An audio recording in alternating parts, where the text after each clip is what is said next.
This presentation of The Law of Success in 16 Lessons by Napoleon Hill is brought to you by audioenlightenment.com.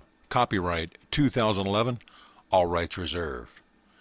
The Law of Success, Lesson 5, Initiative and Leadership. You can do it if you believe you can. Before you proceed to the mastery of this lesson, your attention is directed to the fact that there is perfect coordination of thought running throughout this course.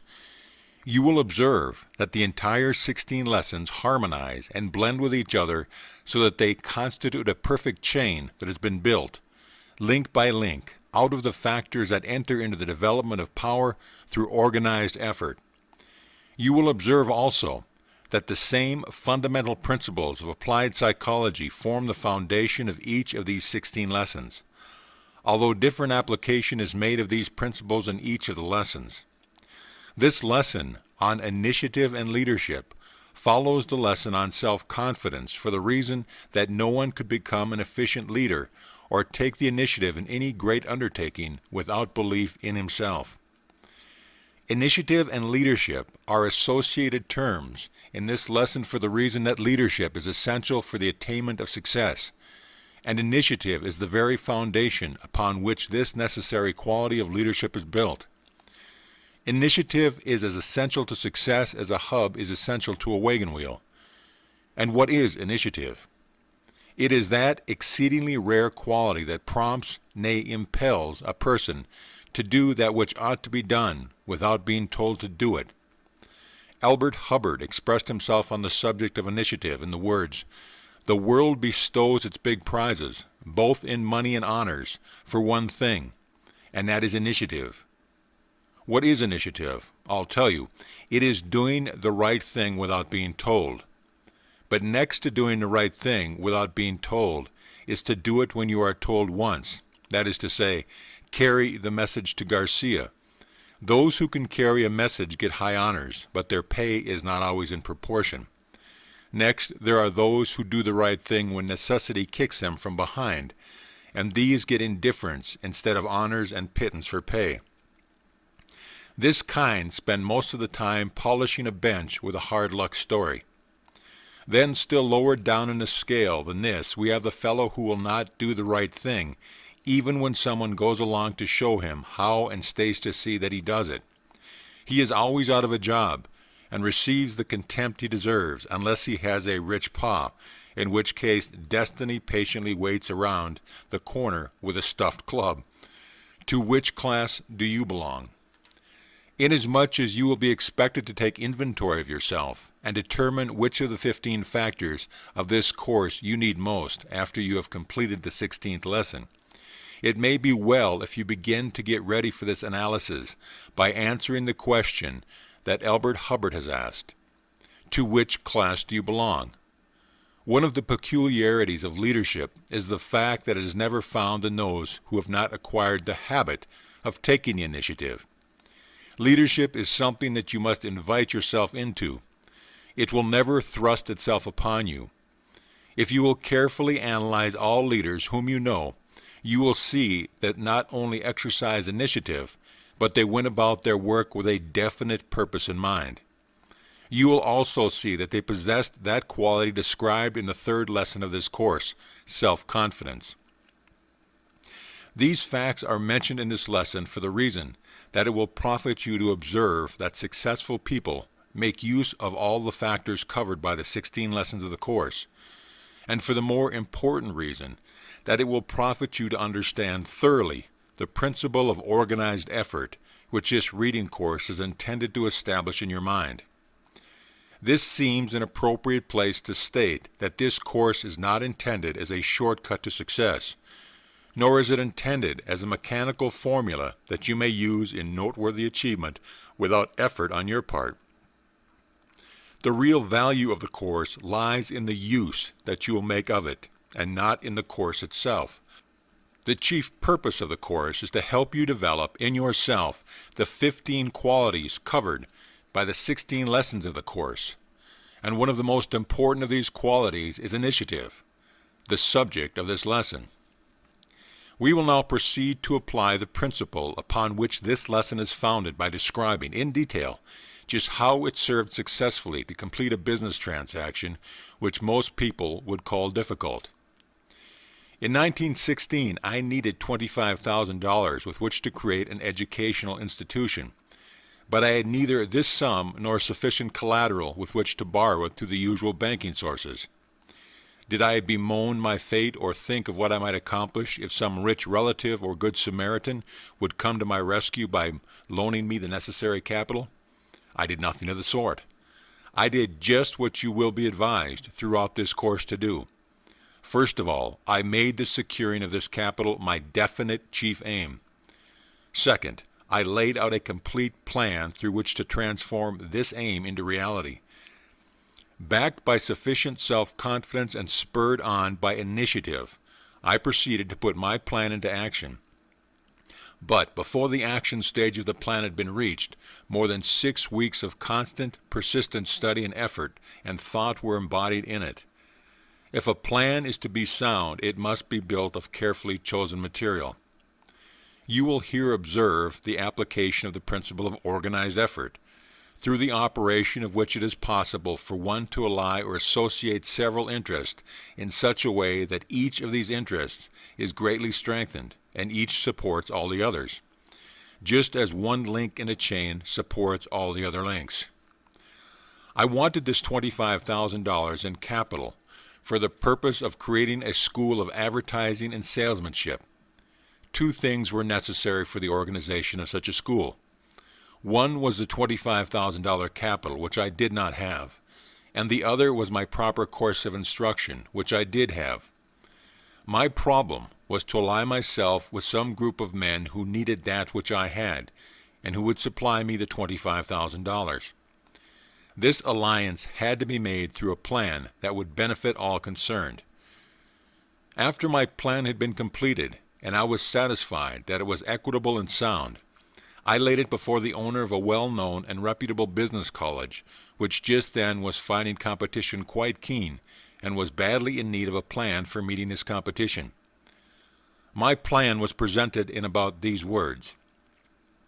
Whereas you have one of the most reputable business colleges in the city, and whereas you need some plan with which to meet the stiff competition in your field, and whereas your good reputation has provided you with all the credit you need, and whereas I have a plan that will help you meet this competition successfully, be it resolved that we ally ourselves through a plan that will give you that which you need, and at the same time supply me with something which I need.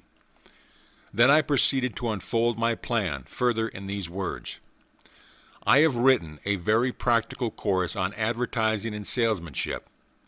Having built this course out of my actual experience in training and directing salesmen, and my experience in planning and directing many successful advertising campaigns, I have back of it plenty of evidence of its soundness. If you will use your credit in helping market this course, I will place it in your business college as one of the regular departments of your curriculum and take entire charge of this newly created department. No other business college in the city will be able to meet your competition for the reason that no other college has such a course as this. The advertising that you do in marketing this course will serve also to stimulate the demand for your regular business course. You may charge the entire amount that you spend for this advertising to my department, and the advertising bill will be paid out of that department, leaving you the accumulative advantage that will accrue to you and your other departments without cost to you. Now I suppose you will want to know where I profit by this transaction, and I will tell you. I want you to enter into a contract with me in which it will be agreed that when the cash receipts from my department equal the amount that you have paid out of the contracted to pay out the advertising, my department and my course in advertising and salesmanship become my own, and I may have the privilege of separating this department from your school and running it under my own name. The plan was agreeable, and the contract was closed. Please keep in mind that my definite purpose was to secure the use of $25,000 for which I had no security to offer. In a little less than a year, the business college had paid out slightly more than $25,000 for advertising and marketing my course and the other expenses incidental to the operation of this newly organized department. While the department had collected and turned back to the college in tuition fees a sum equaling the amount the college had spent, and I took the department over as a going and self-sustaining business according to the terms of my contract. As a matter of fact, this newly created department not only served to attract students for the other departments of the college, but at the same time the tuition fees collected through this new department were sufficient to place it on self-sustaining basis before the end of the first year. Now you can see that while the college did not loan me 1 penny of actual capital, it nevertheless supplied me with credit which served exactly the same purpose. I said that my plan was founded upon equity, that it contemplated a benefit to all parties concerned. The benefit accruing to me was the use of the $25,000, which resulted in an establishment and self-sustaining business by the end of the first year. The benefit accruing to the college was that the students secured for its regular commercial and business course as a result of the money spent in advertising my department, and all advertising having been done under the name of the college. Today that business college is one of the most successful schools of its kind, and it stands as a monument of sound evidence with which to demonstrate the value of allied effort. This incident has been related not alone because it shows the value of initiative and leadership, but for the reason that it leads up to the subject covered by the next lesson of this reading course on the law of success, which is imagination. There are generally many plans through the operation of which a desired object may be achieved, and it often happens to be true that the obvious and usual methods employed are not the best. The usual method of procedure in the case related would have been that of borrowing from a bank. You can see that this method was impractical in this case for the reason that no collateral was available. A great philosopher once said, "Initiative is the passkey that opens the door to opportunity." I do not recall who this philosopher was, but I know that he was great because of the soundness of his statement. We will now proceed to outline the exact procedure that you must follow if you are to become a person of initiative and leadership. First, you must master the habit of procrastination and eliminate it from your makeup.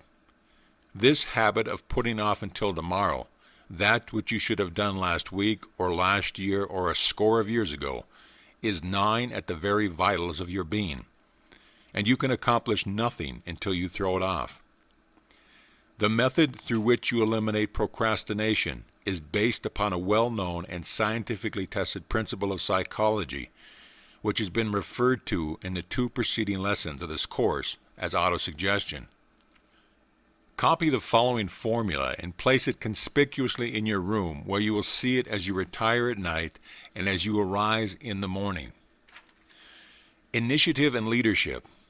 Having chosen a definite chief aim as my life work, I now understand it to be my duty to transform this purpose into reality. Therefore, I will form the habit of taking some definite action each day that will carry me one step nearer the attainment of my definite chief aim. I know that procrastination is a deadly enemy of all who would become leaders in any undertaking, and I will eliminate this habit from my makeup by A. Doing some one definite thing each day that ought to be done without anyone telling me to do it. B. Looking around until I find at least one thing that I can do each day that I've not been in the habit of doing, and that will be of value to others without exception of pay. C. Telling at least one other person each day of the value of practicing this habit of doing something that ought to be done without being told to do it. I can see that the muscles of the body become strong in proportion to the extent to which they are used. Therefore, I understand that the habit of initiative also becomes fixed in proportion to the extent that it is practiced. I realize that the place to begin developing the habit of initiative is in the small, commonplace things connected with my daily work. Therefore I will go at my work each day as I were doing it solely for the purpose of developing this necessary habit of initiative. I understand that by practicing this habit of taking the initiative in connection with my daily work, I will not only develop habit, but I will also be attracting the attention of those who will place greater value on my services as a result of this practice. Sign the document.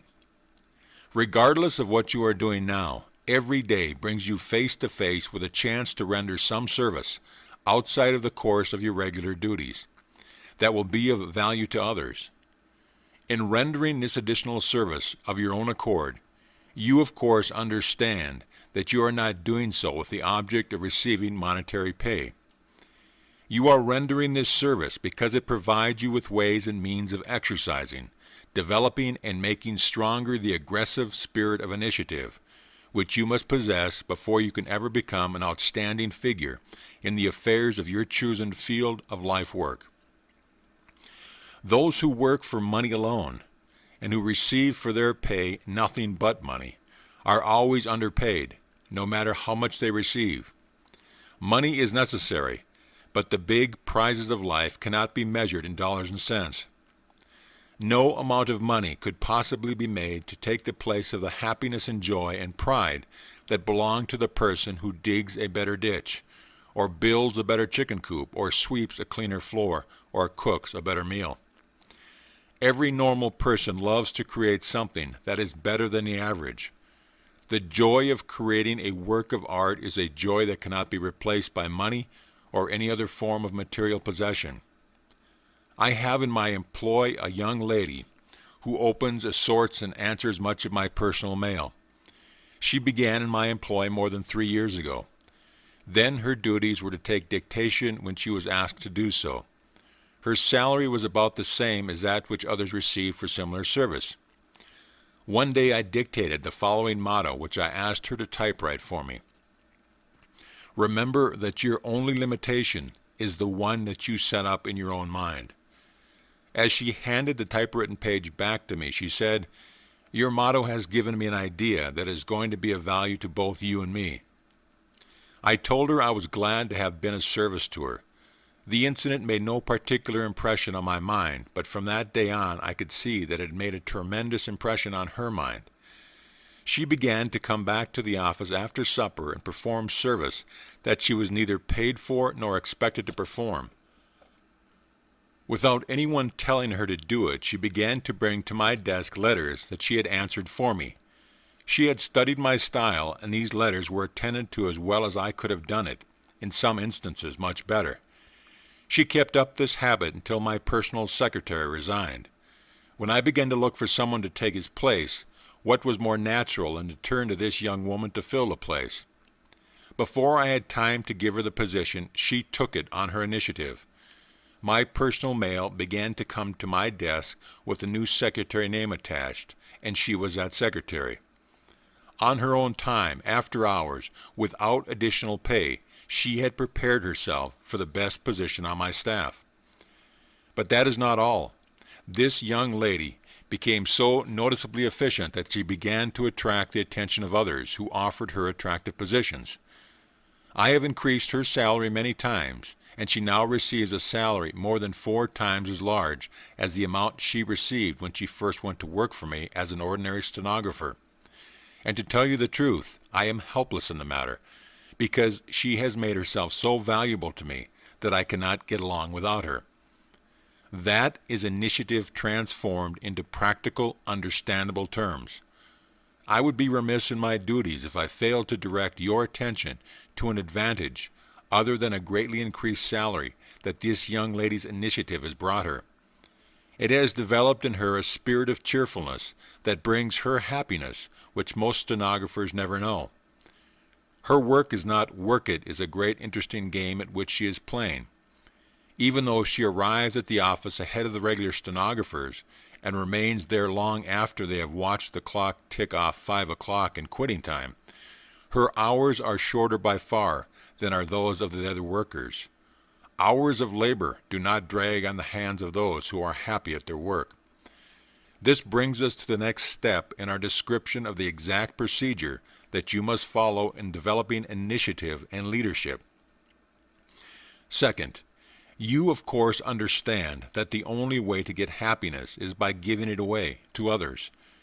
The same applies to the development of initiative. You can best develop this essential quality in yourself by making it your business to interest those around you in doing the same thing. It is a well-known fact that a man learns best that which he endeavors to teach others. If a man embraces a certain creed or religious faith, the first thing he does is to go out and try and sell it to others. And in exact proportion to the extent to which he impresses others, does he impress himself. In the field of salesmanship, it is a well-known fact that no salesman is successful in selling others until he has first made a good job of selling himself. Stated conversely, no salesman can do his best to sell others without sooner or later selling himself that which he's trying to sell to others. Any statement that a person repeats over and over again for the purpose of inducing others to believe it, he also will come to believe. And this holds good whether the statement is false or true. You can now see the advantage of making it your business to talk initiative, think initiative, eat initiative, sleep initiative, and practice initiative. By so doing, you are becoming a person of initiative and leadership. For it is a well-known fact that people will readily, willingly, and voluntarily follow the person who shows by his action that he is a person of initiative. In the place where you work or the community in which you live, you come in contact with other people. Make it your business to interest every one of them who will listen to you in the development of initiative. It will not be necessary for you to give your reasons for doing this, nor will it be necessary for you to announce the fact that you are doing it. Just go ahead and do it. In your mind, you will understand, of course, that you are doing it because this practice will help you and will at least do those whom you influence in the same practice no harm. If you wish to try an experiment that will prove both interesting and profitable to you, pick out some person of your acquaintance whom you know to be a person who never does anything that he is not expected to do, and begin selling him your idea of initiative. Do not stop by merely discussing the subject once. Keep it up every time you have a convenient opportunity. Approach the subject from a different angle each time. If you go at this experiment in a tactful and forceful manner, you will soon observe a change in the person on whom you are trying to experiment. And you will observe something else of a more important still. You will observe a change in yourself. Do not fail to try this experiment. You cannot talk initiative to others without developing a desire to practice it yourself. Through the operation of the principle of autosuggestion, every statement that you make to others leaves its imprint on your own subconscious mind, and this holds good whether your statements are false or true. You have often heard the saying, "He who lives by the sword will die by the sword." Properly interpreted, this simply means that we are constantly attracting to ourselves and weaving into our own characters and personalities those qualities which our influence is helping to create in others. If we help others develop the habit of initiative, we in turn develop the same habit. If we sow the seeds of hatred and envy and discouragement in others, we in turn develop those qualities in ourselves. This principle, through which a man comes to resemble in his own nature those whom he most admires, is fully brought out in Hawthorne's story, The Great Stone Face, a story that every parent should have his offspring read. We come now to the next step in our description of the exact procedure that you must follow in developing initiative and leadership. Third, before we go further, let it be understood what is meant by the term leadership, as it is used in connection with this reading course on the law of success. There are two brands of leadership, and one of them is as deadly and destructive as the other is helpful and constructive. The deadly brand, which leads not to success, but to absolute failure, is the brand adopted by pseudo-leaders who force their leadership on unwilling followers. It will not be necessary here to describe this brand or to point out the fields of endeavor in which it is practiced, with the exception of the field of war. And in this field we will mention but one notable exception, that of Napoleon. Napoleon was a leader, there can be no doubt about this, but he led his followers and himself to destruction. The details are recorded in the history of France and the French people, where you may study them if you choose. It is not Napoleon's brand of leadership that is recommended in this course, although I will admit that Napoleon possessed all the necessary fundamentals for great leadership, excepting one he lacked, the spirit of helpfulness to others as an objective. His desire for the power that comes through leadership was based solely on self-aggrandizement. His desire for leadership was built upon personal ambition and not upon the desire to lift the French people to a higher and nobler station in the affairs of nations. The brand of leadership that is recommended through this course of instruction is the brand which leads to self-determination and freedom, and self-development and enlightenment and justice. This is the brand that endures. For example, and as a contrast with the brand of leadership through which Napoleon raised himself into prominence, consider our own American commoner Lincoln. The object of his leadership was to bring truth and justice and understanding to the people of the United States. Even though he died a martyr to his belief in this brand of leadership, his name has been engraved upon the heart of the world in terms of loving kindliness that will never bring aught but good to the world. Both Lincoln and Napoleon led armies in warfare, but the objects of their leadership were as different as night is different from day. If it would give you a better understanding of the principles upon which this reading course is based, you could easily be cited to leadership of today which resembles both the brand that Napoleon employed and that which Lincoln made the foundation of his life work. But this is not essential. Your own ability to look around and analyze men who take the leading parts in all lines of endeavor is sufficient to enable you to pick out the Lincoln as well as the Napoleon types. Your own judgment will help you decide which type you prefer to emulate. There can be no doubt in your mind as to the brand of leadership that is recommended in this reading course, and there should be no question in your mind as to which of the two brands described you will adopt as your brand. We make no recommendation on this subject, however, for the reason that this reading course has been prepared as a means of laying before its students the fundamental principles upon which power is developed, and not as a preachment on ethical conduct. We present both the constructive and the destructive possibilities of the principles outlined in this course, that you may become familiar with both, but we leave entirely to your own discretion the choice and application of these principles, believing that your own intelligence will guide you to make a wise selection. The penalty of leadership.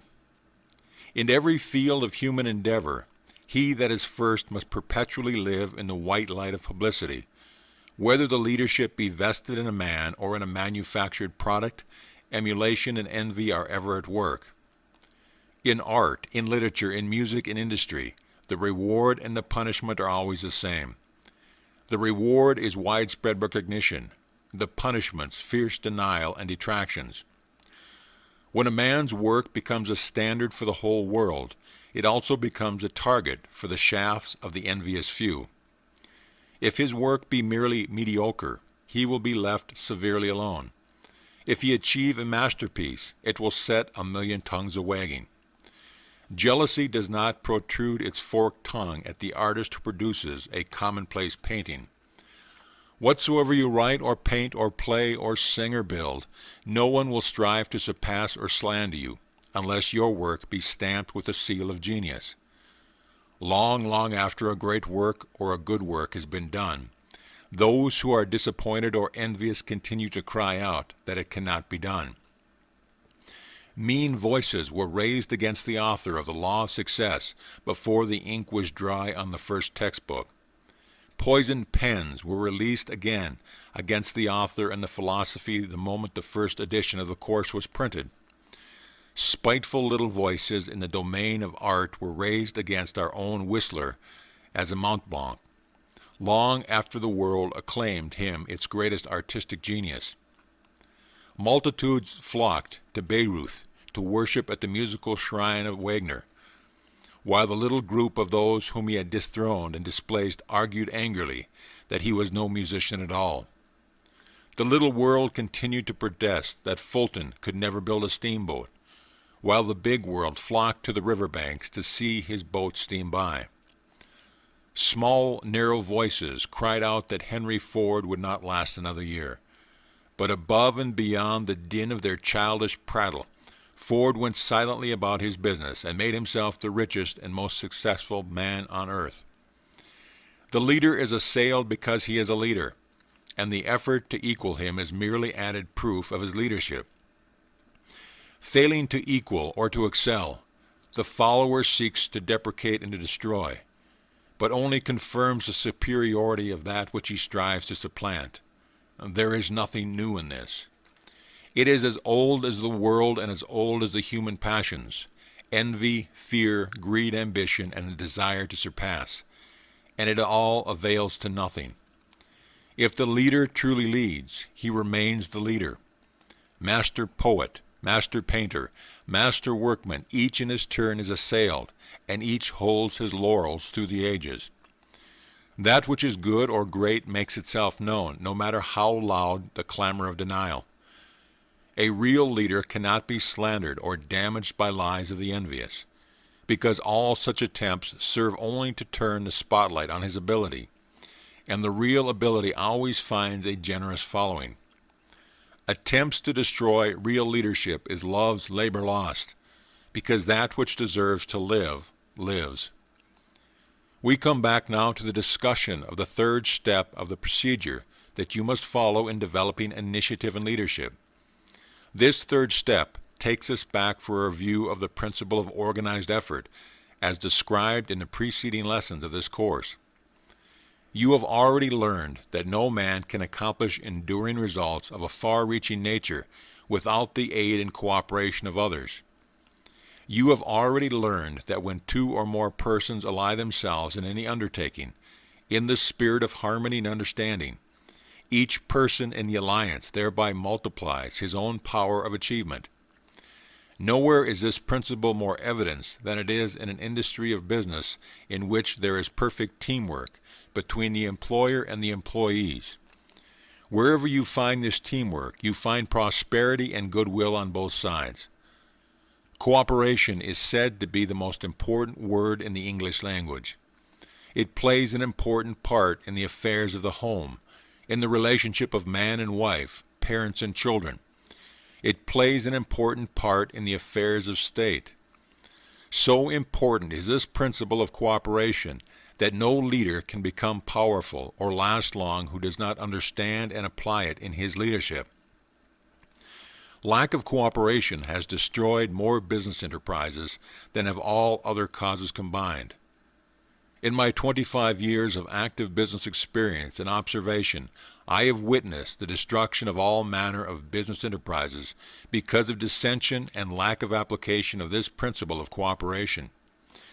In the practice of law, I have observed the destruction of homes and divorce cases without end as a result of the lack of cooperation between man and wife.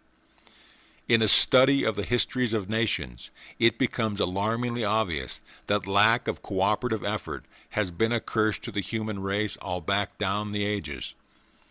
Turn back the pages of these histories and study them, and you will learn a lesson in cooperation that will impress itself indelibly upon your mind. You are paying, and your children and your children's children will continue to pay for the cost of the most expensive and destructive war the world has ever known. Because nations have not yet learned that a part of the world cannot suffer without damage and suffering to the whole world. This same rule applies with telling effect in the conduct of modern business and industry.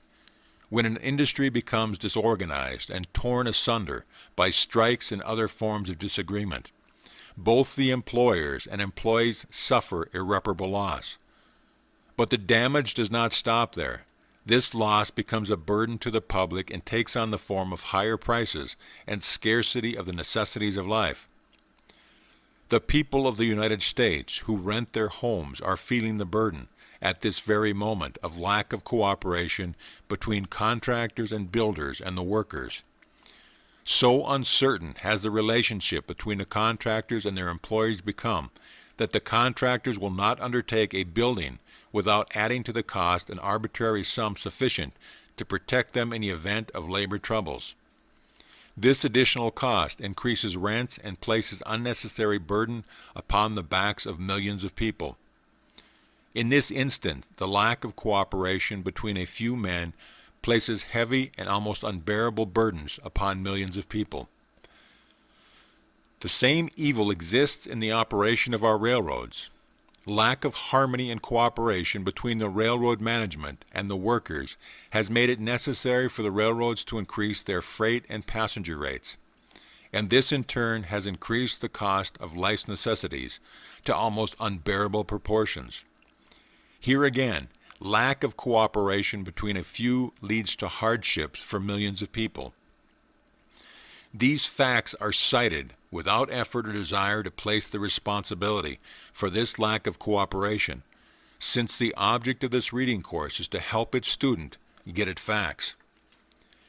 It may be truthfully stated that the high cost of living that everywhere manifests itself today has grown out of a lack of application of the principle of cooperative leadership. Those who wish to decry present systems of government and industrial management may do so, but in the final analysis it becomes obvious to all except those who are not seeking the truth that the evils of government and of industry have grown out of the lack of cooperation. Nor can it be truthfully said that all the evils of the world are confined to the affairs of state and industry. Take a look at the churches and you will observe the damaging effects of lack of cooperation. No particular church is cited, but analyze any church or group of churches where lack of coordination of effort prevails, and you will see evidence of disintegration that limits the service these services could render. For example, take the average town or small city where rivalry has sprung up between the churches, and notice what has happened, especially those towns in which the number of churches is far out of proportion to the population. Through harmonized effort and through cooperation, the churches of the world could wield sufficient influence to render war an impossibility. Through this same principle of cooperative effort, the churches and the leaders of business and industry could eliminate rascality and sharp practices, and all this could be brought about speedily. These possibilities are not mentioned in a spirit of criticism, but only as a means of illustrating the power of cooperation, and to emphasize my belief in the potential power of the churches of the world. So there will be no possibility of misinterpretation of my meaning in the reference that I have here made to churches. I will repeat that which I have so often said in person, namely, that had it not been for the influence of the churches, no man would be safe in walking down the street. Men would be at each other's throat like wolves, and civilizations would still be in the prehistoric age. My complaint is not against the work that the churches have done, but the work that they could have done through leadership that was based upon the principle of coordinated, cooperative effort, which would have carried civilization at least 1,000 years ahead of where it is today.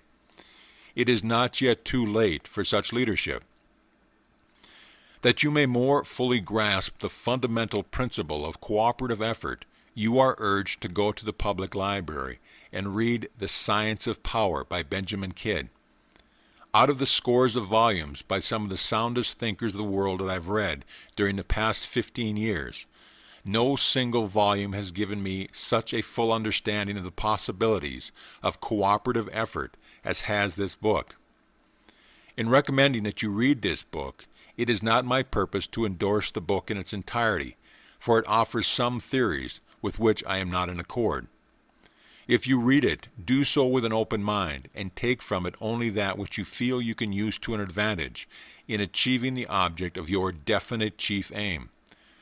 The book will stimulate thought, which is the greatest service that any book can render. As a matter of fact, the chief object of this reading course on the law of success is to stimulate deliberate thought, particularly that brand of thought that is free from bias and prejudice, and is seeking truth no matter where or how or when it may be found. During the World War, I was fortunate enough to listen to great soldiers' analysis of how to be a leader. This analysis was given to the student officers of the 2nd Training Camp at Fort Sheridan by Major C.A. Bach, a quiet, unassuming Army officer acting as an instructor. I have preserved a copy of this address because I believe it to be one of the finest lessons on leadership ever recorded. The wisdom of Major Bach's address is so vital to the businessman aspiring to leadership, or to the section boss, or to the stenographer, or to the foreman of the shop, or to the president of the works, that I have preserved it as part of this reading course. It is my earnest hope that through the agency of this course, this remarkable dissertation on leadership will find its way into the hands of every employer and every worker and every ambitious person who aspires to leadership in any walk of life. The principles upon which the address is based are applicable to leadership in business and industry and finance as they are in a successful conduct of warfare. Major Bach spoke as follows. In a short time, each of you men will control the lives of a certain number of other men. You will have in your charge loyal but untrained citizens who look to you for instruction and guidance. Your word will be their law. Your most casual remark will be remembered. Your mannerisms will be aped. Your clothing, your carriage, your vocabulary, your manner of command will be imitated. When you join your organization, you will find that there are a willing body of men who ask from you nothing more than the qualities that will command their respect, their loyalty, and their obedience. They are perfectly ready and eager to follow you so long as you can convince them that you have these qualities. When the time comes that they are satisfied you do not possess them, you might as well kiss yourself goodbye. Your usefulness in that organization is at an end. How remarkably true this is of all manner of leadership. From the standpoint of society, the world may be divided into leaders and followers. The professions have their leaders. The financial world has its leaders. In all this leadership, it is difficult, if not impossible, to separate from the element of pure leadership that selfish element of personal gain or advantage to the individual, without which any leadership would lose its value. It is in military service only, where men freely sacrifice their lives for a faith, where men are willing to suffer and die for the right or the prevention of its wrong, that we can hope to realize leadership in its most exalted and disinterested sense. Therefore, when I say leadership, I mean military leadership. In a few days, the great mass of you men will receive commissions as officers. These commissions will not make you leaders. They will merely make you officers. They will place you in a position where you can become leaders if you possess the proper attributes. But you must make good, not so much with the men over you as with the men under you. Men must and will follow into battle officers who are not leaders, but the driving power behind these men is not enthusiasm but discipline. They go without doubt and trembling that prompts the unspoken question, what will he do next? Such men obey the letter of their orders, but no more. Of devotion to their commander, of exalted enthusiasm which scorns personal risk, of self-sacrifice to ensure their personal safety, they know nothing. Their legs carry them forward because their brain and their training tell them they must go. Their spirit does not go with them. Great results are not achieved by cold, passive, unresponsive soldiers. They don't go very far and they stop as soon as they can. Leadership not only demands but receives the willing, unhesitating, unfaltering obedience and loyalty of other men, and a devotion that will cause them, when the time comes, to follow their uncrowned king to hell and back again, if necessary. You will ask yourself, of just what, then, does leadership consist? What must I do to become a leader? What are the attributes of leadership, and how can I cultivate them? Leadership is a composite of a number of qualities, just as success is a composite of the 15 factors out of which this reading course was built. Among the most important, I would list self-confidence, moral ascendancy, self-sacrifice, paternalism, fairness, initiative, decision, dignity, and courage. Self-confidence results first from exact knowledge. Second, the ability to impart that knowledge. And third, the feeling of superiority over others that naturally follows. All these give the officer poise. To lead, you must know. You may bluff all your men some of the time, but you can't do it all the time. Men will not have confidence in an officer unless he knows his business, and he must know it from the ground up. The officer should know more about paperwork than his first sergeant and company clerk put together. He should know more about messing than his mess sergeant, more about diseases of the horse than his troop farrier. He should be at least as good a shot as any man in the company. If the officer does not know and demonstrates the fact that he does not know, it is entirely human for the soldier to say to himself, "To hell with him. He doesn't know as much about this as I do," and calmly disregard the instructions received. There is no substitute for accurate knowledge. Become so well informed that men will hunt you up to ask questions, and that your brother officers will say to one another, "Ask Smith, he knows." And not only should each officer know thoroughly the duties of his next grade, but he should study those of the 2 grades next above him. A twofold benefit attaches to this. He prepares himself for duties which may fall to his lot any time during battle. He further gains a broader viewpoint which enables him to appreciate the necessity for the issuance of orders and join more intelligently in their execution. Not only must the officer know, but he must be able to put what he knows into grammatical, interesting, forceful language. He must learn to stand on his feet and speak without embarrassment. I am told that in British training camps, student officers are required to deliver 10-minute talk on any subject they choose. That is an excellent practice, for to speak clearly, one must think clearly, and clear, logical thinking expresses itself in definite, positive orders. While self-confidence is the result of knowing more than your men, moral ascendancy over them is based upon your belief that you are the better man. To gain and maintain this ascendancy, you must have self-control, physical vitality and endurance and moral force. You must have yourself so well in hand that even though in battle you may be scared stiff, you will never show it. For if by so much as a hurried movement or a trembling of the hands, or a change of expression, or a hasty order hastily revoked, you indicate your mental condition, it will be reflected in your men in a far greater degree. In garrison or camp, many instances will arise to try your temper and wreck the sweetness of your disposition. If at such times you fly off the handle, you have no business to be in charge of men. For men in anger say and do things that they almost invariably regret afterwards. An officer should never apologize to his men. Also, an officer should never be guilty of an act for which his sense of justice tells him he should apologize.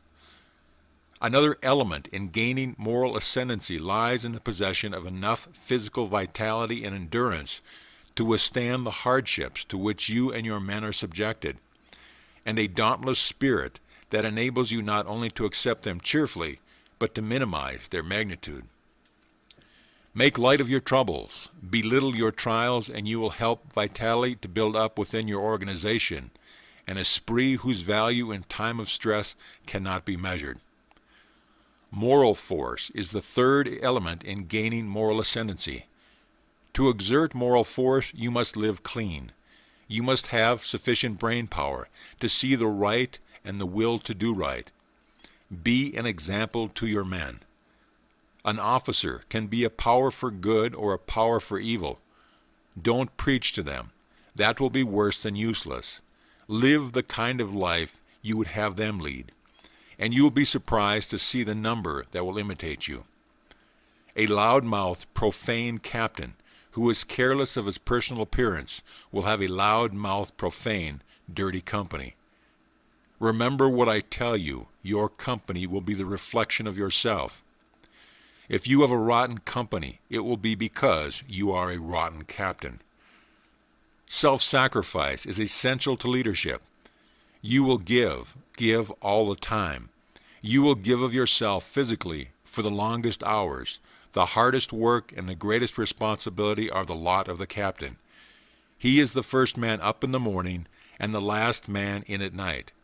He works while others sleep. You will give of yourself mentally, in sympathy and appreciation for the troubles of men in your charge. This one's mother has died, and that one has lost all his savings in a bank failure. They may desire help, but more than anything else, they desire sympathy. Don't make the mistake of turning such men down with a statement that you have troubles of your own. For every time you do that, you knock a stone out of the foundation of your very own house. Your men are your foundation, and your house of leadership will tumble about your ears unless it rests securely upon them. Finally, you will give of your own slender financial resources. You will frequently spend your own money to conserve the health and well-being of your men, or to assist them when in trouble. Generally, you get your money back.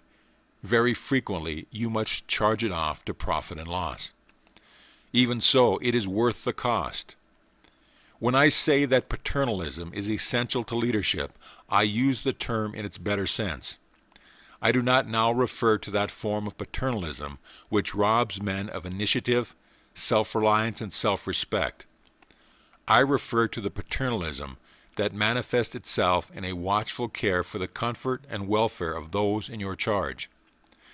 Soldiers are much like children. You must see that they have shelter, food, and clothing, the best that your utmost efforts can provide. You must see that they have food to eat before you think of your own, that they have each as good a bed as can be provided before you consider where you will sleep. You must be far more solicitous of their comfort than of your own. You must look after their health. You must conserve their strength by not demanding needless exertion or useless labor. And by doing all these things, you are breathing life into what would otherwise be a mere machine. You are creating a soul in your organization that will make the mass respond to you as though it were one man, and that is esprit. And when your organization has this esprit, you will wake up some morning and discover that your tables have been turned, that instead of your constantly looking out for them, they have, without even a hint from you, taken up the task of looking out for you. You will find that a detail is always there to see that your tent, if you have one, is promptly pitched, that the most and the cleanest bedding is brought to your tent, that from some mysterious source 2 eggs have been added to your supper when no one else has any, that an extra man is helping your men give your horse a super grooming, that your wishes are anticipated, that every man is Johnny on the spot, and then you have arrived. You cannot treat all men alike. A punishment that would be dismissed by one man with a shrug of the shoulders is mental anguish for another. A company commander who, for a given offense, has a standard punishment that applies to all is either too indolent or too stupid to study the personality of his men. In his case, justice is certainly blind. Study your men as carefully as the surgeon studies a difficult case. And when you are sure of your diagnosis, apply the remedy. And remember that you apply the remedy to effect a cure, not merely to see the victim squirm. It may be necessary to cut deep, but when you are satisfied as to your diagnosis, don't be diverted from your purpose by any false sympathy for the patient. Hand in hand with fairness in awarding punishment walks fairness in giving credit. Everybody hates a human hog. When one of your men has accomplished an especially creditable piece of work, see that he gets the proper reward. Turn heaven and earth upside down to get it for him. Don't try to make it away from him and hog it for yourself. You may do this and get away with it, but you have lost the respect and loyalty of your men. Sooner or later, your brother officers will hear of it and shun you like a leper. In war, there is glory enough for all. Give the man under you his due. The man who always takes and never gives is not a leader. He is a parasite. There is another kind of fairness, that which will prevent an officer from abusing the privileges of his rank. When you expect respect from soldiers, be sure you treat them with equal respect. Build up their manhood and self-respect. Don't try and pull it down. For an officer to be overbearing and insulting in the treatment of enlisted men is the act of a coward. He ties the man to a tree with ropes of discipline and then strikes him in the face, knowing full well that the man cannot strike back. Consideration, courtesy, and respect from officers toward enlisted men are not incompatible with discipline.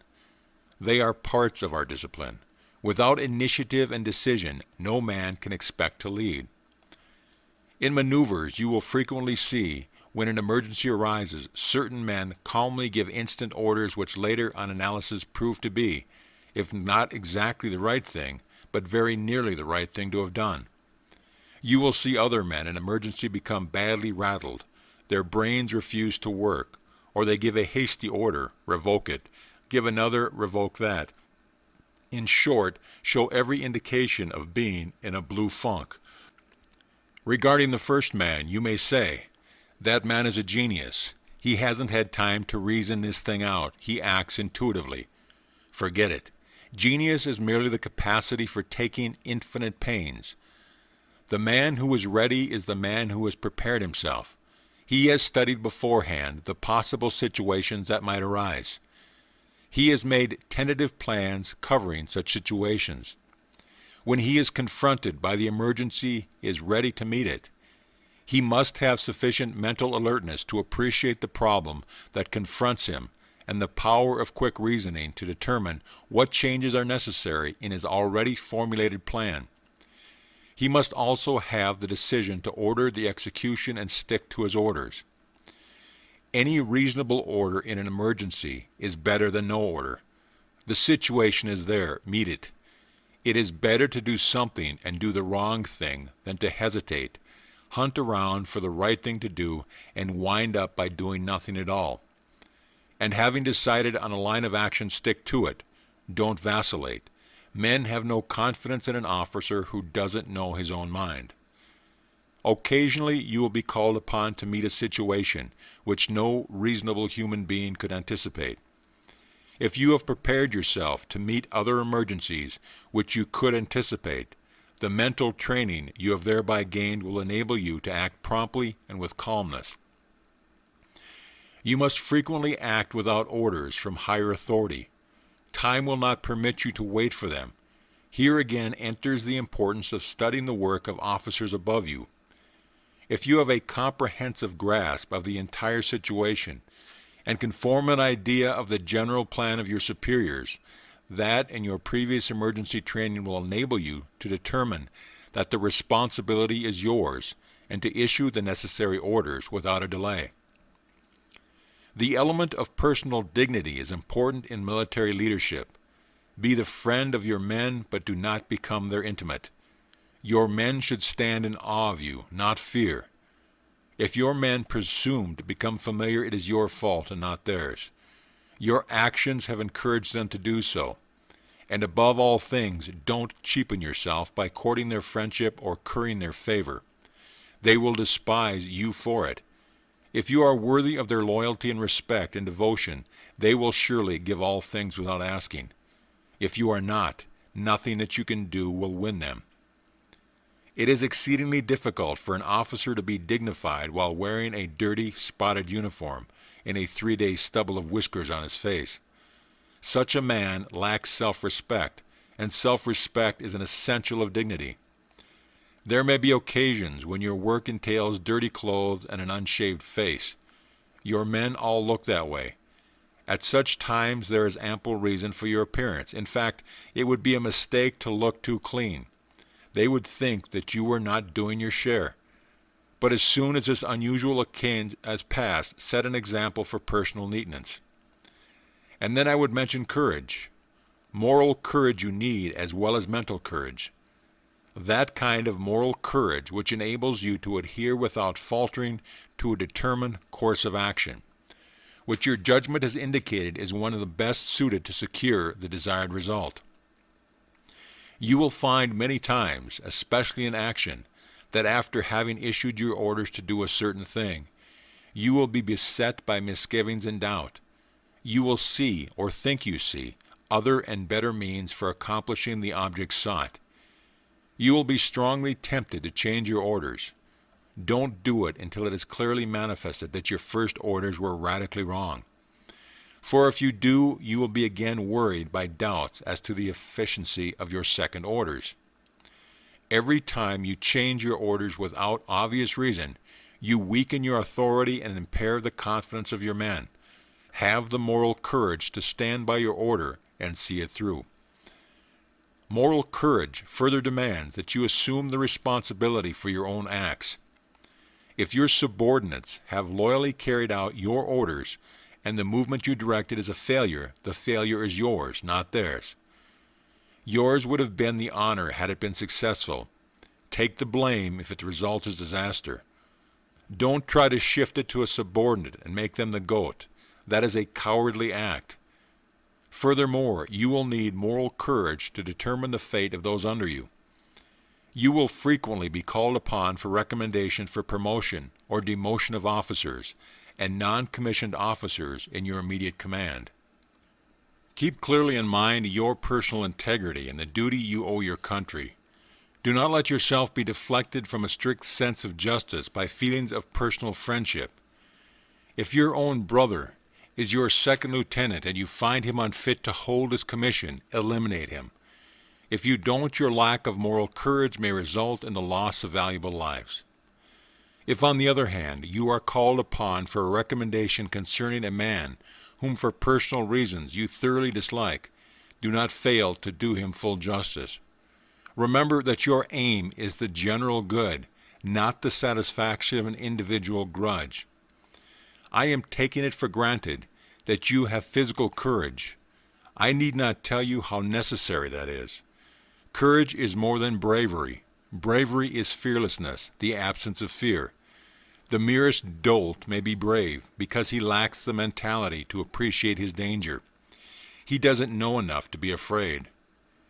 Courage, however, is that firmness of spirit, that moral backbone which, while fully appreciating the danger involved, nevertheless goes on with the undertaking. Bravery is physical, courage is mental and moral.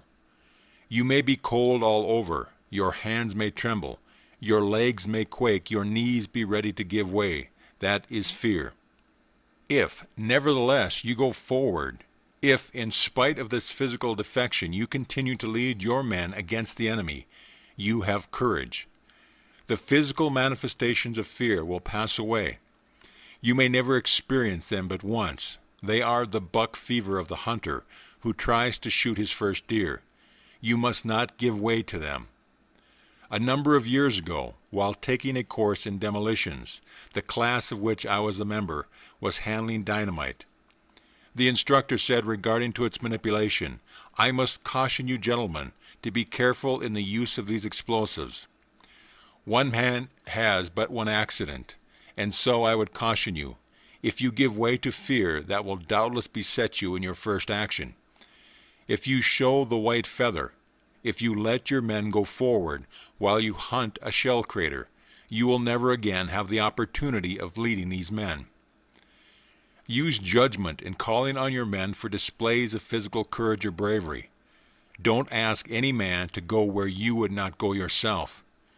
If your common sense tells you that the place is too dangerous for you to venture into, then it is too dangerous for him. You know his life is as valuable to him as yours is to you. Occasionally, some of your men must be exposed to danger which you cannot share. A message must be taken across a fire-swept zone. You call for volunteers. If your men know you and know that you are right, you will never lack volunteers. For they will know your heart is your work, that you are giving your country the best you have, that you would willingly carry the message yourself if you could. Your example and enthusiasm will have inspired them. And lastly, if you aspire to leadership, I would urge you to study men. Get under their skins and find out what is inside. Some men are quite different from what they appear to be on the surface. Determine the working of their mind. Much of General Robert E. Lee's success as a leader may be ascribed to his ability as a psychologist. He knew most of his opponents from West Point days, knew the workings of their minds, and he believed that they would do certain things under certain circumstances, and in nearly every case he was able to anticipate their movement and block the execution. You cannot know your opponent in this war in the same way, but you can know your own men. You can study each to determine wherein lies his strength and his weakness, which man can be relied upon to the last gasp and which cannot. Know your men, know your business, know yourself. In all literature, you will not find a better description of leadership than this. Apply it to yourself, or to your business, or to your profession, or to the place where you are employed, and you will observe how well it serves you as your guide. Major Bach's address is one that might well be delivered to every boy and girl who graduates in high school. It might well be delivered to every college graduate. It might well become the book of rules for every man who is placed in a position of leadership over other men, no matter in what calling, business, or profession. In Lesson 2, you learned the value of a definite chief aim. Let it be here emphasized that your aim must be active and not passive. A definite aim will never be anything else but a mere wish unless you become a person of initiative and aggressively and persistently pursue that aim until it has been fulfilled. You can get nowhere without persistence, a fact which cannot be too often repeated. The difference between persistence and lack of it is the same as the difference between wishing for a thing and positively determining to get it. To become a person of initiative, you must form the habit of aggressively and persistently following the object of your desire and definite chief aim, until you acquire it, whether this requires 1 year or 20 years. You might as well have no definite chief aim as to have such an aim without continuous effort to achieve it. You are not making the most of this course if you do not take some step each day that brings you near realization of your definite chief aim. Do not fool yourself or permit yourself to be misled to believe that the object of your definite chief aim will matter, alive if you only wait. The materialization will come through your own determination, backed by your own carefully laid plans, and your own initiative in putting these plans into action, or it will not come at all. One of the major requisites for leadership is the power of quick and firm decision. Analysis of more than 16,000 people disclosed the fact that leaders are always men of ready decision, even in matters of small importance, while the follower is never a person of quick decision. This is worth remembering. The follower, in whatever walk of life you find him, is a man who seldom knows what he wants. He vacillates, procrastinates, and actually refuses to reach a decision, even in matters of the smallest importance, unless a leader induces him to do so. To know that the majority of people cannot and will not reach decisions quickly, if at all, is of great help to the leader, who knows what he wants and has a plan for getting it. Here it will be observed how closely allied are the two laws covered by Lesson 2 and this lesson. The leader not only works with a definite chief aim, but he has a very definite plan for attaining the object of that aim. It will be seen then also that the law of self-confidence becomes an important part of the working equipment of the leader. The chief reason why the follower does not reach decisions is that he lacks the self-confidence to do so. Every leader makes use of the law of a definite purpose, the law of self-confidence, and the law of initiative and leadership. And if he is an outstanding, successful leader, he makes use also of the laws of imagination, enthusiasm, self-control, pleasing personality, accurate thinking, concentration, and tolerance. Without the combined use of all these laws, no one may become a really great leader. Omission of a single one of these laws lessens the power of the leader proportionately. A salesman for the LaSalle Extension University called on a real estate dealer in a small western town for the purpose of trying to sell the real estate man a course in salesmanship and business management. When the salesman arrived at the prospective student's office, he found the gentleman pecking out a letter by the two-finger method of an antiquated typewriter. The salesman introduced himself, then proceeded to state his business and describe the course he had come to sell. The real estate man listened with apparent interest. After the sales talk had been completed, the salesman hesitated, waiting for some signs of yes or no from his prospective client. Thinking that perhaps he had not made the sales talk quite strong enough, he briefly went over the merits of the course he was selling a second time. Still, there was no response from the prospective student. The salesman then asked the direct question, "You want this course, do you not?" In a slow, drawling tone of voice, the real estate man replied, "Well, I hardly know whether I do or not." No doubt he was telling the truth, because he's one of the millions of men who find it hard to reach decisions. Being an able judge of human nature, the salesman then arose, put on his hat, placed his literature back in his briefcase, and made ready to leave. Then he resorted to tactics which were somewhat drastic, and took the real estate man by surprise with his startling statement. "I am going to take it upon myself to say something to you that you will not like, but it may be of help to you. Take a look at this office in which you work. The floor is dirty. The walls are dusty. The typewriter you are using looks as it might be the one Mr. Noah used in the ark during the big flood. Your pants are bagged at the knees. Your collar is dirty. Your face is unshaven, and you have a look in your eyes that tells me you are defeated. Please go ahead and get mad. That's just what I want you to do, because it may shock you into doing some thinking that will be of help to you and to those who are dependent upon you. I can see in my imagination the home in which you live. Several little children, none too well dressed and perhaps none too well fed. A mother whose dress is 3 seasons out of style, whose eyes carry the same look of defeat that yours do. This little woman whom you married has stuck by you, but you have not made good in life as she had hoped, when you were first married, that you would. Please remember that I am not now talking to a prospective student, because I would not sell you this course at this particular moment if you offered to pay cash in advance. Because if I did, you would not have the initiative to complete it, and we want no failures on our student list. The talk I am now giving you will make it impossible, perhaps, for me ever to sell you anything, but it is going to do something for you that has never been done before, providing it makes you think. Now, I will tell you in a very few words exactly why you are defeated, why you are pecking out letters on an old typewriter in an old dirty office in a little town. It is because you do not have the power to reach a decision. All your life, you have been forming the habit of dodging the responsibility of reaching decisions until you have come now to where it is and is well nigh impossible for you to do so.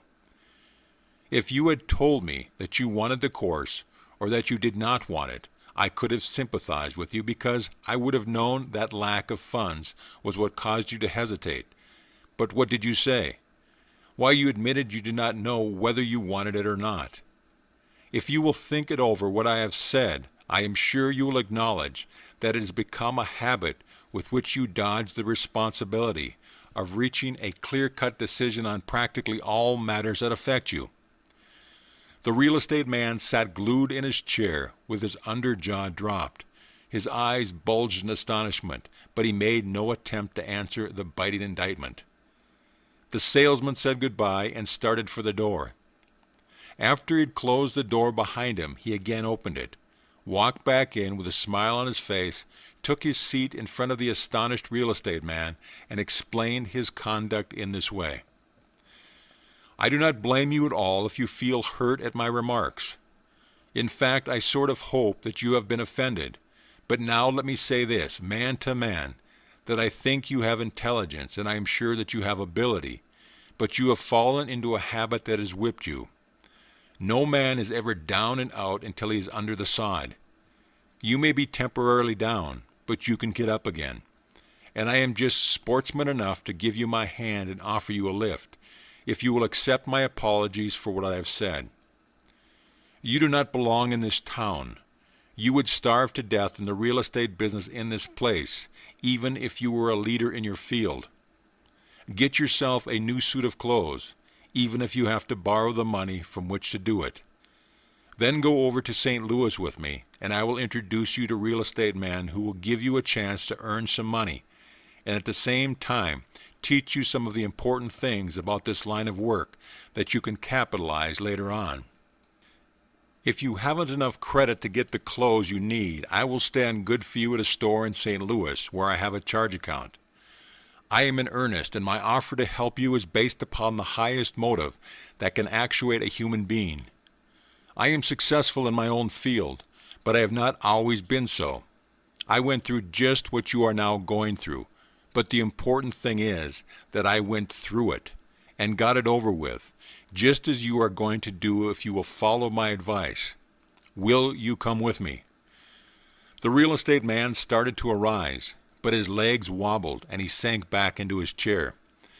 Despite the fact that he was a great big fellow with rather pronounced manly qualities, known as the He-Man type, his emotions got the better of him and he actually wept.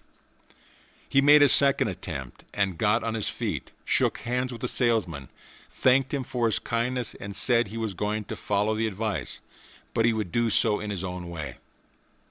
Calling for an application blank, he signed for the course on salesmanship and business management, made the first payment in nickels and dimes, and told the salesman he would hear from him again. 3 years later, this real estate man had an organization of 60 salesmen and one of the most successful real estate businesses in the city of St. Louis. The author of this course, who was advertising manager of the LaSalle Extension University at the time this incident happened, has been in this real estate man's office many times and has observed him over a period of more than 15 years. He is an entirely different man from the person interviewed by the LaSalle salesman over 15 years ago. And the thing that made him different is the same that makes you different. It is the power of decision, which is so essential to leadership. This real estate man is now a leader in the real estate field. He is directing the efforts of other salesmen and helping them to become more efficient. This one change in his philosophy has turned temporary defeat into success. Every new salesman who goes to work for this man is called into his private office before he is employed and told the story of his own transformation, word for word, just as it occurred when the LaSalle salesman first met him in his shabby little real estate office. Some 18 years ago, the author of this course made his first trip to the little town of Lumberport, West Virginia.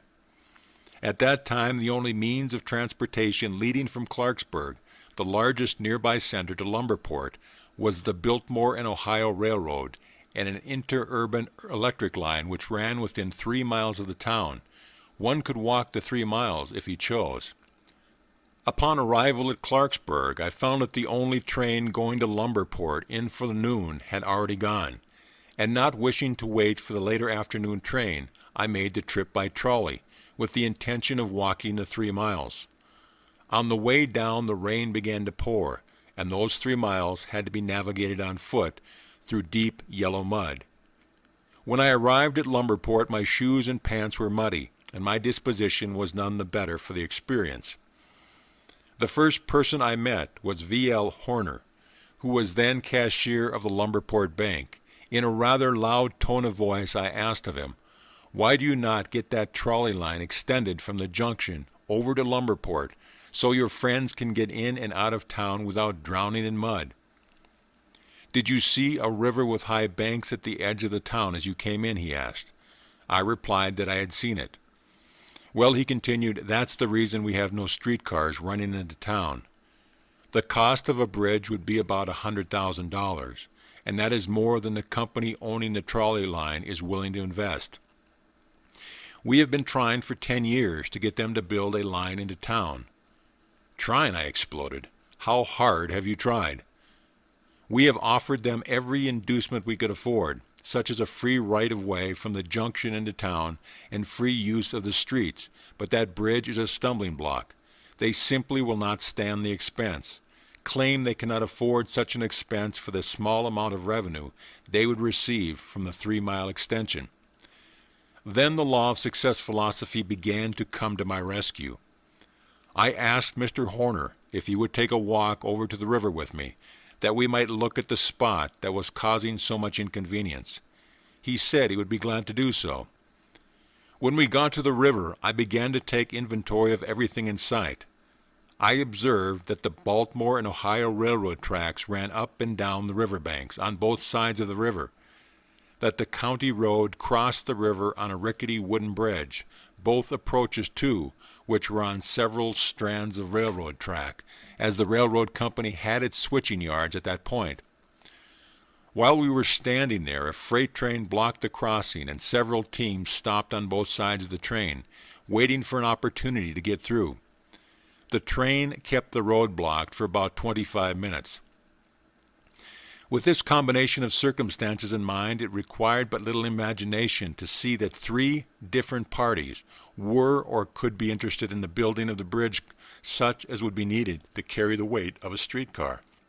It was obvious that the Baltimore and Ohio Railroad Company would be interested in such a bridge, because that would remove the county road from their switching tracks and save them a possible accident on the crossing, to say nothing of much loss of time and expense in cutting trains to allow teams to pass. It was also obvious that the county commissioner would be interested in the bridge, because it would raise the county road to a better level and make it more serviceable to the public. And of course the street railway company was interested in the bridge, but it did not wish to pay the entire cost. All these facts passed through my mind as I stood there and watched the freight train being cut for the traffic to pass through.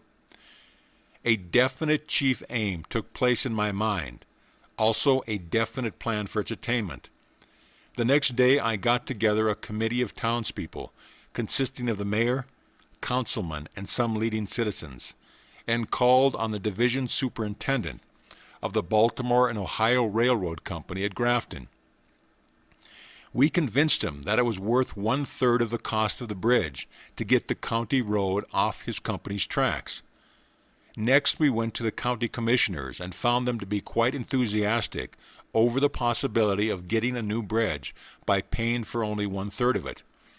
They promised to pay their 1/3 providing we could arrange for the other 2/3.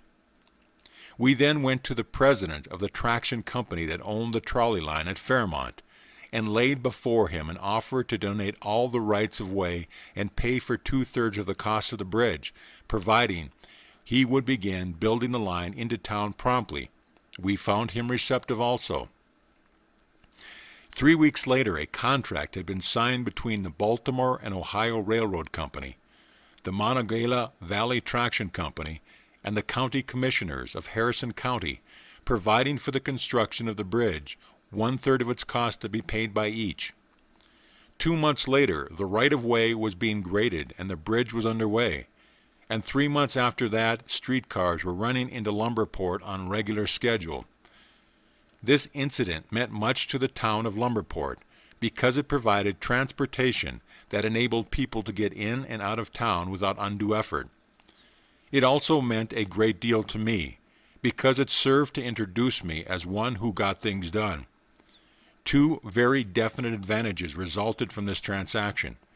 The chief counsel for the traction company gave me a position as assistant, and later and it was the means of an introduction which led to my appointment as the advertising manager of the LaSalle Extension University. Lumberport, West Virginia was then, and still is, a small town, and Chicago was a very large city and located a considerable distance away. But news of initiative and leadership has a way of taking on wings and traveling. 4 of the 15 laws of success were combined in the transaction described, namely, a definite chief aim, self-confidence, imagination and initiative and leadership. The law of doing more than paid for also entered somewhat into the transaction, because I was not offered anything and in fact did not expect pay for what I did. To be perfectly frank, I appointed myself to the job of getting the bridge built more as a sort of challenge to those who said it could not be done than I did with the expectation of getting paid for it. By my attitude, I rather intimidated to Mr. Orner that I could get the job done, and he was not slow to snap me up and put me to the test. It may be helpful to call attention here to the part which imagination played in the transaction. For 10 years, the townspeople of Lumberport had been trying to get a streetcar line built into town. It must not be concluded that the town was without men of ability, because that would be inaccurate. In fact, there were many men of ability in the town, but they had been making the mistake which is so commonly made by us all, of trying to solve their problem through one single source, whereas there were actually 3 sources of solution available to them. $100,000 was too much for one company to assume for the construction of a bridge, but when the cost was distributed between 3 interested parties, the amount to be borne by each was more reasonable. The question might be asked, why did not some of the local townsmen think of this 3-way solution? In the first place, they were so close to their problem that they failed to take a perspective, bird's-eye view of it, which would have suggested one solution. This also is a common mistake, and one that is always avoided by great leaders. In the second place, these town people had never before coordinated their efforts or worked as an organized group with the sole purpose in mind of finding a way to get a streetcar line built into town. This also is another common error made by men in all walks of life, that of failure to work in unison, in a thorough spirit of cooperation. I, being an outsider, had less difficulty in getting cooperative action than one of their group might have had. Too often there is a spirit of selfishness in small communities which prompts each individual to think that his ideas should prevail. It is an important part of the leader's responsibility to induce people to subordinate their own ideas and interests for the good of the whole, and this applies to matters of a civic business, social, political, financial, or industrial nature. Success, no matter what may be one's conception of that term, is nearly always a question of one's ability to get others to subordinate their own individualities and follow a leader. The leader who has the personality and the imagination to induce his followers to accept his plan and carry them out faithfully is always an able leader. The next lesson on imagination will take you still further into the art of tactful leadership. In fact, leadership and imagination are so closely allied and so essential for success that one cannot be successfully applied without the other. Initiative is the moving force that pushes the leader ahead, but imagination is the guiding spirit that tells him which way to go.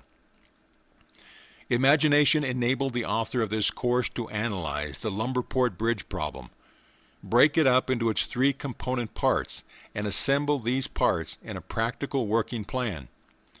Nearly every problem may be so broken up into parts which are more easily manageable as parts than they are from assembled as a whole.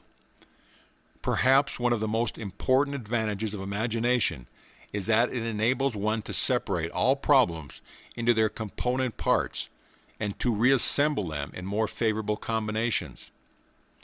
It has been said that all battles in warfare are won or lost, not on the firing line after the battle begins, but back of the lines through the sound strategy or the lack of it, used by the generals who plan the battles. What is true of warfare is equally true in business and in most other problems which confront us throughout life. We win or lose according to the nature of the plans we build and carry out, a fact which serves to emphasize the value of the laws of initiative and leadership, imagination, self-confidence, and a definite chief aim. With the intelligent use of these 4 laws, one may build plans for any purpose whatsoever, which cannot be defeated by any person or group of persons who do not employ or understand these laws. There is no escape from the truth here stated. Organized effort is effort which is directed according to a plan, that which was conceived with an aid of imagination, guided by a definite chief aim, and given momentum with initiative and self-confidence. These 4 laws blend into one and become a power in the hands of a leader. Without their aid, effective leadership is impossible. You are now ready for the lesson on imagination. Read that lesson with the thought in mind of all that has been here stated, and it will take on a deeper meaning. Intolerance, an after the lesson visit with the author. If you must give expression to prejudice and hatred and intolerance, do not speak it, but write it. Write it in the sands near the water's edge.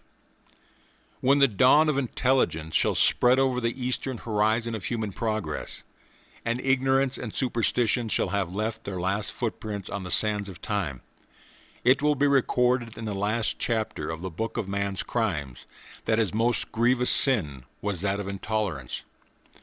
The bitterest intolerance grows out of religious, racial, and economic prejudices and differences of opinion. How long, O God, until we poor mortals will understand the folly of trying to destroy one another because we are of different religious beliefs and racial tendencies? Our allotted time on this earth is but a fleeting moment. Like a candle, we are lighted, shine for a moment, and flicker out. Why can we not learn to so live during this brief earthly visit, that when the great caravan called death draws up and announces its visit completed, we shall be ready to fold our tents and silently follow out into the great unknown without fear and trembling? I am hoping that I will find no Jews or Gentiles, Catholics or Protestants, Germans, Englishmen or Frenchmen, when I shall have crossed the bar to the other side. I am hoping that I will find there only human souls, brothers and sisters all, unmarked by race, creed, or color, for I shall want to be done with intolerance, so I may rest in peace throughout eternity. You will see at the top of the previous page a picture which describes the futility of combat. The 2 male deer have engaged in the fight to the finish, each believing that he will be the winner. Off at the side, the female awaits the victor, little dreaming that tomorrow the bones of both combatants will be bleaching in the sun. Poor, foolish animals, someone will say. Perhaps, but not very different from the man family. Man engages his brothers in mortal combat because of competition. The 3 major forms of competition are sex, economic, and religious in nature. 20 years ago, a great educational institution was doing a thriving business and rendering a worthy service to thousands of students. The 2 owners of the school married 2 beautiful and talented young women who were especially accomplished in the art of piano playing. The 2 wives became involved in an argument as to which one was the more accomplished in this art. The disagreement was taken up by each of the husbands. They became bitter enemies. Now the bones of that once prosperous school lie bleaching in the sun. The 2 bucks shown in the picture above locked horns over the attentions of the doe. The 2 man-bucks locked horns over the self-same impulse. In one of the great industrial plants, 2 young foremen locked horns because one received a promotion which the other believed he should have had. For more than 5 years, the silent undertow of hatred and intolerance showed itself. The men under each of the foremen became inoculated with the spirit of dislike which they saw cropping out in their superiors. Slowly the spirit of retaliation began to spread over the entire plant. The men became divided into little cliques. Production began to fall off. Then some financial difficulty and finally bankruptcy for the company. Now the bones of the once prosperous business lie bleaching in the sun, and the two foremen and several thousand others were compelled to start off all over again in another field. Down in the mountains of West Virginia lived two peaceful families of mountain folk, the Hatfields and the McCoys. They had been friendly neighbors for 3 generations. A razorback pig belonging to the McCoy family crawled through the fence into the Hatfields' family cornfield. The Hatfields turned their hound loose on the pig. The McCoys retaliated by killing the dog. Then began a feud that has lasted for 3 generations and cost many lives of the Hatfields and the McCoys. In a fashionable suburb of Philadelphia, certain gentlemen of wealth have built their homes. In front of each house the word intolerance is written. One man builds a high steel fence in front of his house. The neighbor next to him, not to be outdone, builds a fence twice as high. Another buys a new motor car, and the man next door goes him one better by purchasing 2 new cars. One remodels his house, adding a colonial-style porch. The man next door adds a new porch and a Spanish-style garage for good measure. The big mansion on top of the hill gives a reception which brings a long line of motor cars, filled with people who have nothing in particular in common with the host. Then follows a series of receptions all down the Gold Coast line, each trying to outshine all the others. The mister, but they don't call him that in fashionable neighborhoods, goes to business in the back seat of a Rolls Royce that is managed by a chauffeur and a footman. Why does he go to business? To make money, of course. Why does he want more money when he already has millions of dollars? So he can keep outdoing his wealthy neighbors. Poverty has some advantages. It never drives those who are poverty-stricken to lock horns in the attempt to out-poverty their neighbors. Wherever you see men with their horns locked in conflict, you may trace the cause of the combat to one of these 3 cases of intolerance: religious difference of opinion, economic competition, or sex competition. The next time you observe 2 men engaged in any sort of hostility toward each other, just close your eyes and think for a moment, and you may see them in their transformed nature, very much resembling the male deer shown in the picture above. Off at one side you may see the object of the combat, a pile of gold, a religious emblem, or a female or females. Remember, the purpose of this essay is to tell some of the truth about human nature, with the object of causing its readers to think. Its writer seeks no glory or praise, and likely he will receive neither in connection with his particular subject. Andrew Carnegie and Henry Frick did more than any other 2 men to establish the steel industry. Both made millions of dollars for themselves. Came the day when economic intolerance sprang up between them. To show his contempt for Frick, Carnegie built a tall skyscraper and named it the Carnegie Building. Frick retaliated by erecting a much taller building alongside of the Carnegie Building, naming it the Frick Building. These 2 gentlemen locked horns in a fight to the finish. Carnegie lost his mind and perhaps more, for all we have this world knows. What Frick lost is known only to himself and the keeper of the great records. In memory, their bones lie bleaching in the sun of prosperity. The steel men of today are managing things differently. Instead of locking horns, they now interlock directorates, with the result that each is practically a solidified, strong unit of the whole industry. The steel men of today understand the difference between the meaning of the words competition and cooperation, a difference which the remainder of us would do well to understand also. In England, the men who own the mines and those who run the labor unions locked horns. Had not the cooler heads unlocked these horns, the bones of the British Empire, including both the owners of industry and the labor unions, should soon have lain bleaching in the sun. 1 year of open combat between the unions and the owners of industry in Great Britain would have meant annihilation of the British Empire. The other nations of the world would have grabbed all the economic machinery now controlled by Britain. Let the leaders of America industry and unionism not forget. 15 factors enter into the attainment of success. One of these is tolerance. The other 14 are mentioned many times in this series of lessons. Intolerance binds man's legs with the shackles of ignorance, and covers his eyes with the scales of fear and superstition. Intolerance closes the book of knowledge and writes on the cover, "Open not this book again. The last word has been herein written." It is not your duty to be tolerant, it is your privilege. Remember as you read this article that sowing the seed of intolerance is the sole and exclusive business of some men. All wars and all strikes and all other forms of human suffering bring profit to some. If this were not true, there would be no wars or strikes or other similar forms of hostilities. In the United States today, there is a well-organized system of propaganda, the object of which is to stir up strife and hostility between the owners of industry and those who work in these industries.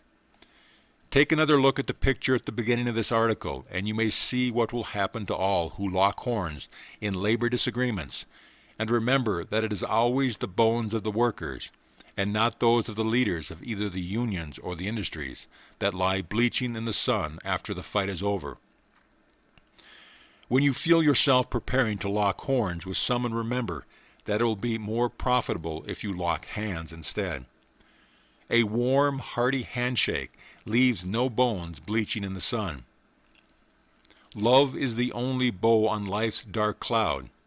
It is the morning and the evening star.